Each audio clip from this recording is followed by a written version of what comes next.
Hi gorgeous, it's Ker-leen. Thank you so much for tuning back into my channel. In today's video, I will be talking about some of the fragrances I'll be wearing this winter that evoke a sense of femininity. These fragrances are the perfect balance of soft, warm, comforting, sometimes floral, fluffy, which makes them perfect for the winter time. If you're interested in hearing about these fragrances, then please stay tuned.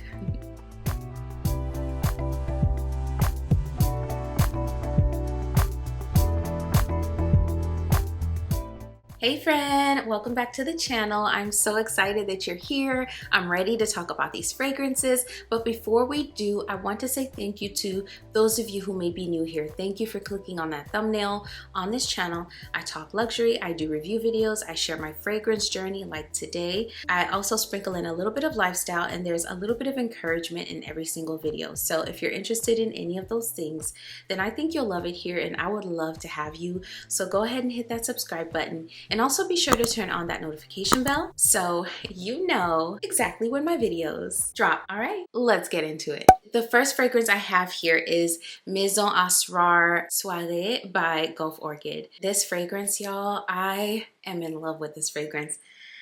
It's so good. So it's creamy, it's sweet, but the thing that I love about this fragrance the most is how fluffy it is. It sort of envelops me in this cloud of vanillic sweetness, and I feel like I'm floating on that cloud wherever I walk. That cloud literally envelops me for 6+ hours, and it is so incredible. I love this fragrance.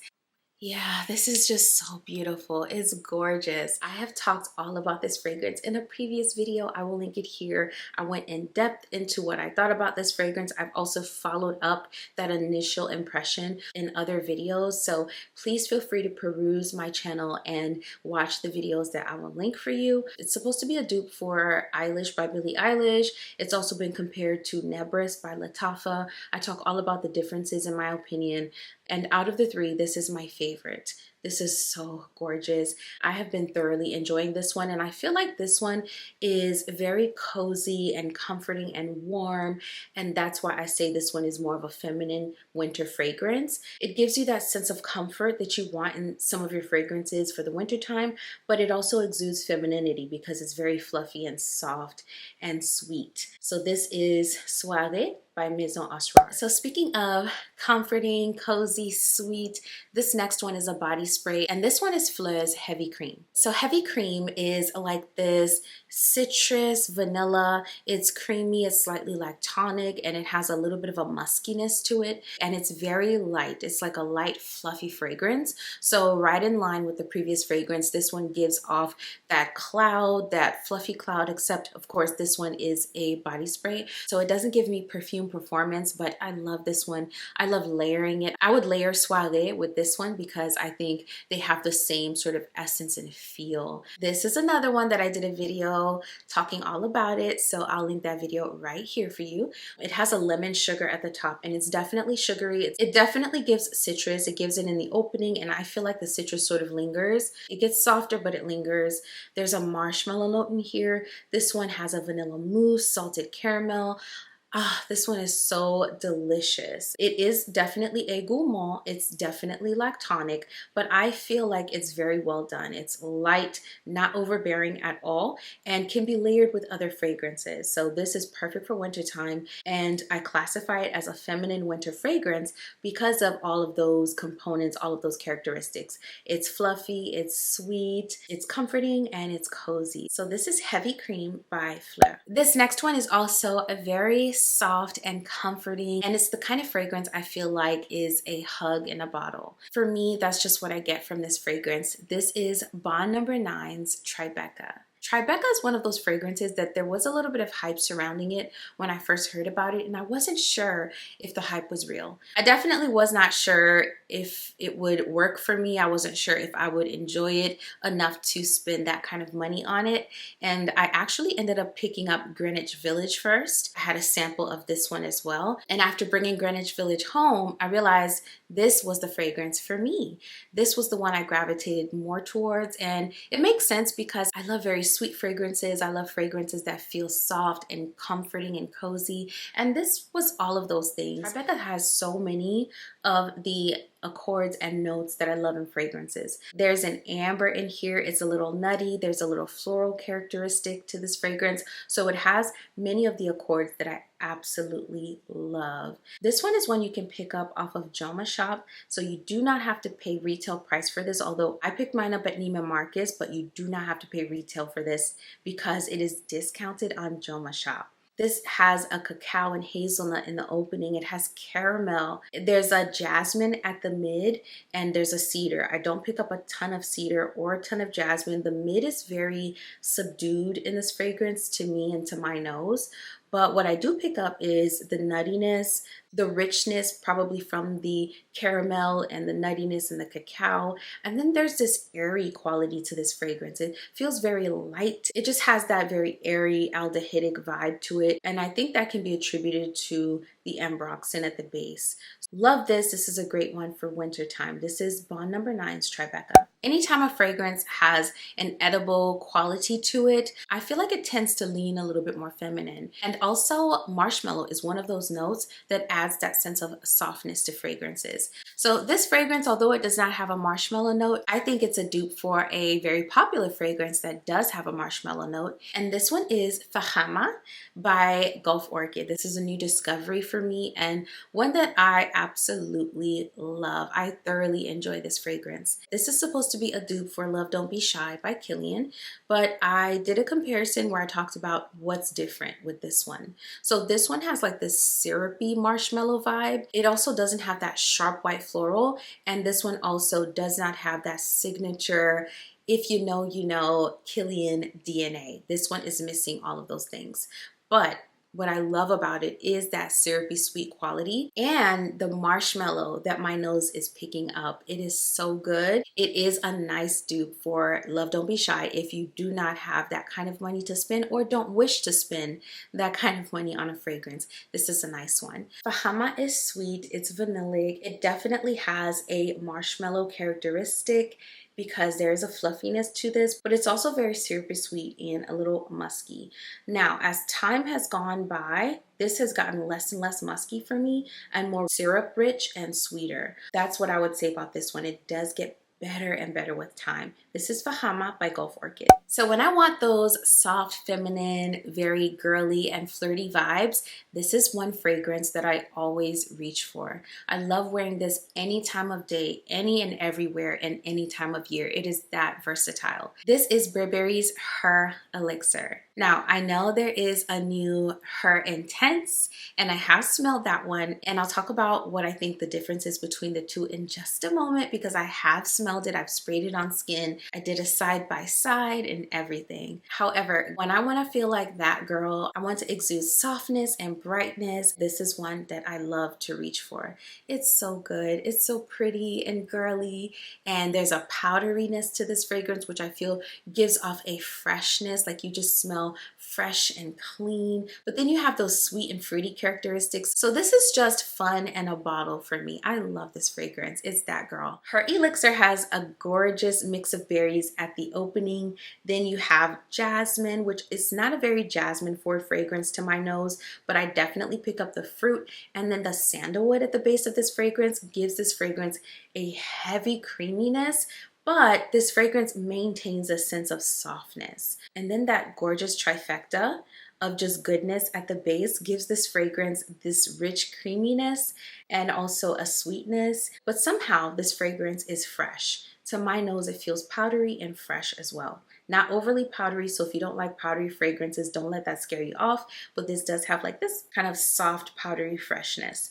The new Burberry Her Intense feels a little bit more berry forward than Her Elixir. Her Elixir feels creamier and less berry forward, and the creaminess I think is coming from the sandalwood as well as the vanilla at the base. When I had my husband smell both of them on my skin, he said that the new Her Intense was more dressed up to him. It smelled a little bit more polished and more dressed up, and Her Elixir felt a little bit more casual. And I would agree with him, and that's probably why I like to wear it to bed on my PJs and why I feel like like it's so versatile. It comes across as more casual, more soft, more easygoing, whereas the new Her Intense feels a little bit more dressed up and it's definitely more berry forward. This one is easy enough to wear before bedtime. I like to spray it on my PJs, but I can also dress this up. When I'm all put together, I can spritz this on and it finishes off my look. So I feel like this one is very, very versatile. This is one I would wear in the wintertime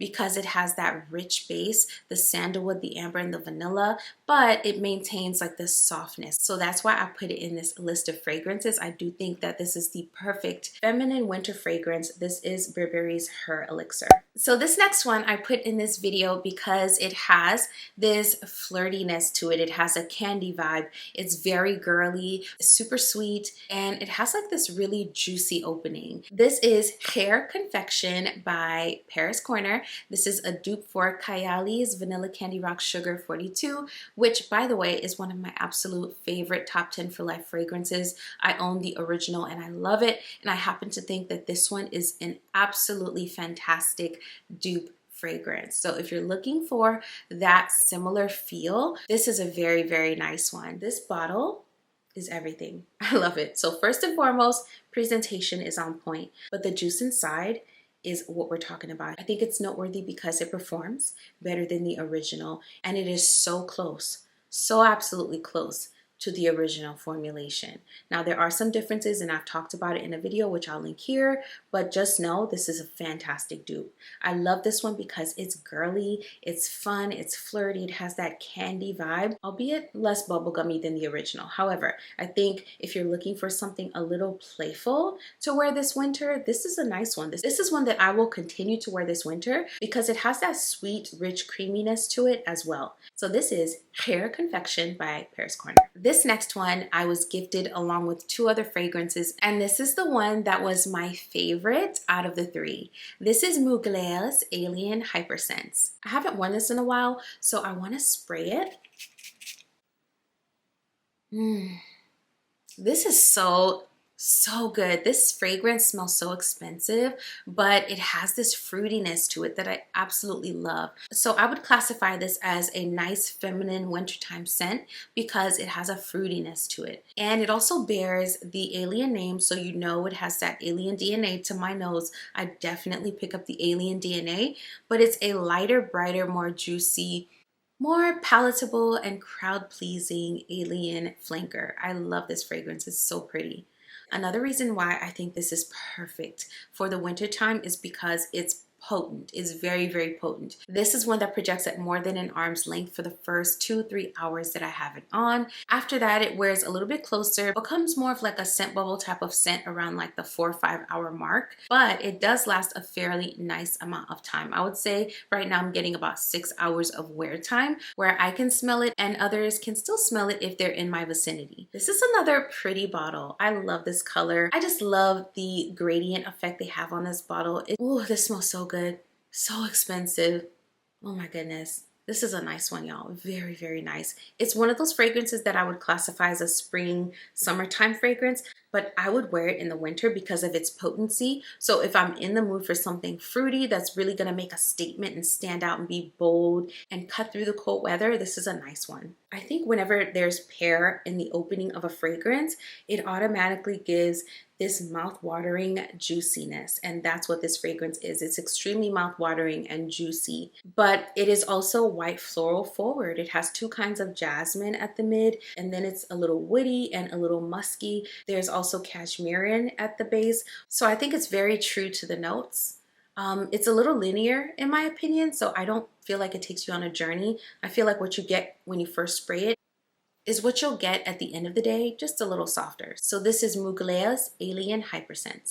I do have an honorable mention, and I'm not going to spend too much time talking about this one because unfortunately it's been discontinued.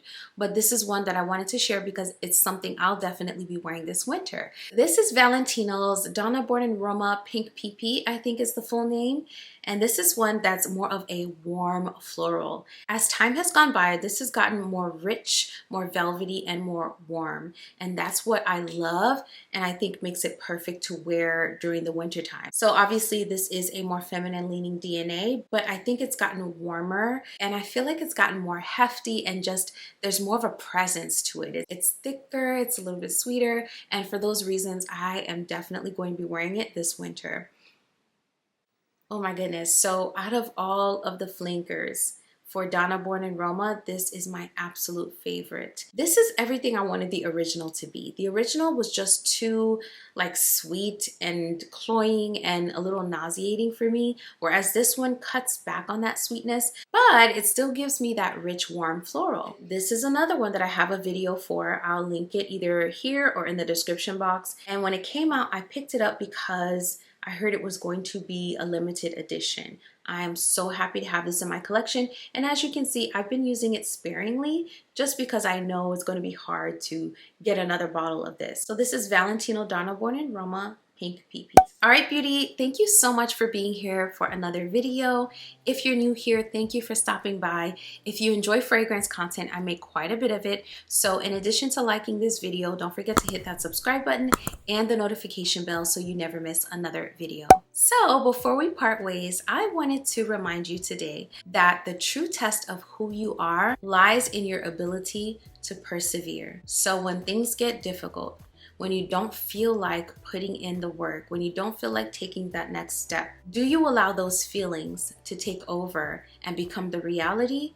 Or do you work through and work past those feelings? And that's something I was asking myself this week. I journaled about it and kind of asked myself, what do I tend to do when things get hard? What's one of the first things I tend to do? One of the first areas that gets attacked is my mind. So my thought process, my mindset. And that's another thing I want to remind you to focus on this week. So think about what your mindset is in moments of hardship or moments where you feel unmotivated. Really reflect on that and then ask yourself, how do I tend to come out of those moments? And whatever answer you get will give you kind of what your next steps are. I know for me, the takeaway from that journaling session was that my mindset is the area I have to address. It's the area that I have to strengthen every single day. It's the area that I have to be super intentional about. And I have to water the grass that is my state of mind every single day. So I water it with good things. I water it with encouraging words. I water it with the word of God. I water it with sermons. I water it with life coaches, upbeat and uplifting music. I water it by getting outside, soaking up the sun,